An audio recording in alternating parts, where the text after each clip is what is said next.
Saudara Sekretaris KIP Aceh Darmansyah melantik 6 pejabat eselon 3 dan 4 pada Sekretariat KIP Kabupaten Kota di Banda Aceh pagi tadi. Pejabat yang dilantik terdiri atas 2 orang pejabat eselon 3 dan sebanyak 4 orang pejabat eselon 4. Berikut informasi selengkapnya.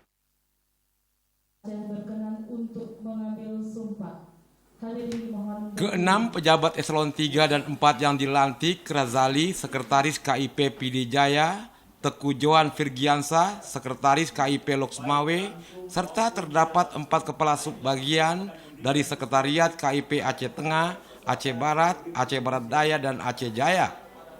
Selain melantik 6 pejabat eselon ini, Darmansyah juga menyerahkan surat perintah pelaksana tugas Sekretaris KIP Aceh Timur.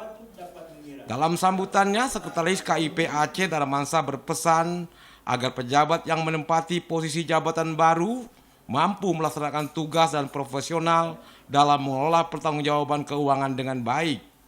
Menurutnya, pengelolaan keuangan yang baik akan memudahkan pelaksanaan kegiatan sekaligus menunjang kinerja kelembagaan KIP. Provinsi lain menghadapi Pilkada serentak 2020 dan pemilu 2019 telah berjalan sukses. Oleh karena itu, sebagai penyelenggara pemilu, KIP tidak boleh lalai melaksanakan tugasnya.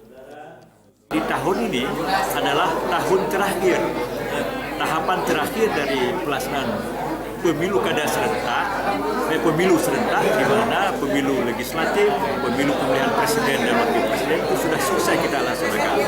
Yang belum sukses hari ini adalah memberikan pertanggungjawaban. Pelantikan merupakan bagian dari mutasi dan promosi, diharapkan akan bermuara pada peningkatan pelayanan aparatur pemerintah kepada masyarakat. Tim Liputan TVRI melaporkan.